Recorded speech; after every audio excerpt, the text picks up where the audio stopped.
He was imprisoned for 10 solid years, a Nigerian, and he was on that flight going back home. Why was he imprisoned? I asked him. And then he started telling me the story of his life.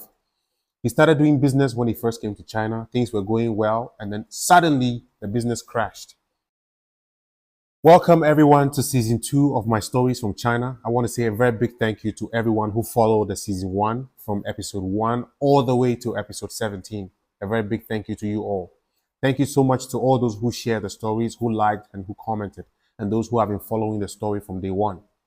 This season is going to be strictly in English because I want my brothers and sisters who are outside Ghana to also understand the language and also be able to catch up with the stories. Things have happened in China. I've witnessed people die. I've witnessed people getting ill and sick. I've witnessed people raising funds to take care of their medical bills. I've witnessed people who were deported in China, and I've witnessed a whole lot of things. I once escorted 3 friends of mine to the airport. They were actually brought in from the detention centers. And when we got to the airport, one guy handed over a note to me. And on that note, they had used toothpaste to write a telephone number on the note. The guy in the prison cells was arrested, and that guy was trying so hard to connect with his parents. So the parents' number was on the piece of paper the guy gave to me, and he was begging me to call the mom in Ghana and tell them that their son is in China, but unfortunately he's in prison.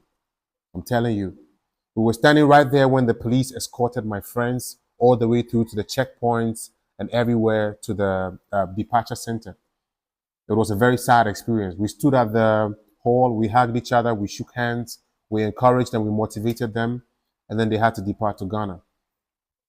I've seen people who are returning back to their countries from China empty-handed with nothing in their hands and nothing home to write about.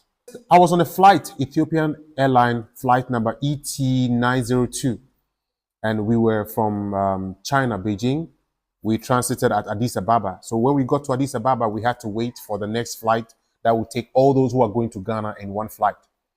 So right there, I was sitting there and I saw this man. He's from Nigeria. We were having a conversation.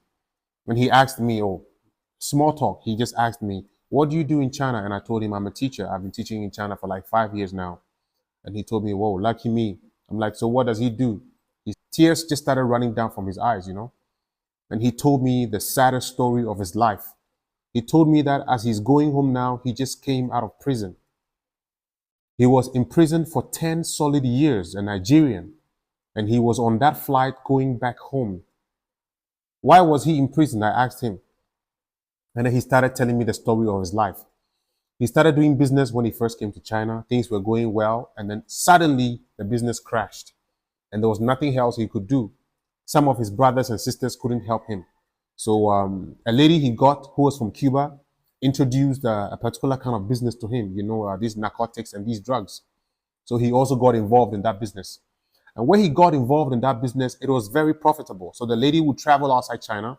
She would go take the things, put them in her bag, come through, and then she'll bring it to him, and then he would distribute the drugs.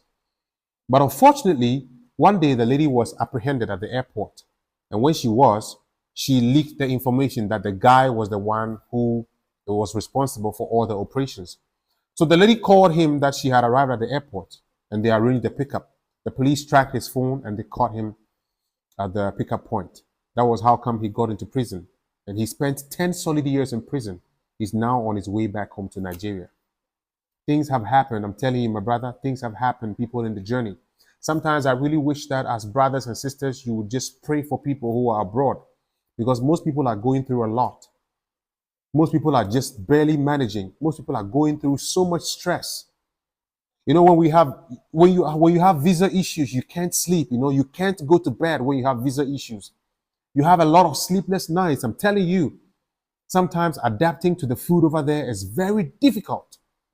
People are trying their best. People are dying abroad. People are going through hell just to make a living. And sometimes family back home will call you and give you so much pressure to come through because they're also going through a lot. The expectation and the demand on you is so much that you always have to deliver. So my little thing that I'm saying in this episode 1 of season 2 is, please, if you have a friend or a brother or a relative abroad, once in a while, try as much as possible to call them, wish them well, and ask them how life is out there. Because people are going through a lot. There are many people abroad who can't afford medicals. They can't afford to go to the hospital for checkups. They can't afford to go to the hospital when they are not feeling well. All they can do is get drugs from the pharmacy. So this is what I'm going to be saying in this episode 1.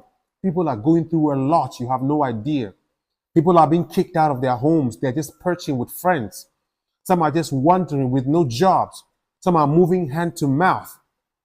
In episode 2, I'm going to give you a story that you can learn a lot from. So stay tuned for episode 2. He was imprisoned for 10 solid years, a Nigerian, and he was on that flight going back home. Why was he imprisoned? I asked him. And then he started telling me the story of his life. He started doing business when he first came to China. Things were going well, and then suddenly the business crashed. Welcome everyone to season 2 of my stories from China. I want to say a very big thank you to everyone who followed the season 1 from episode 1 all the way to episode 17. A very big thank you to you all.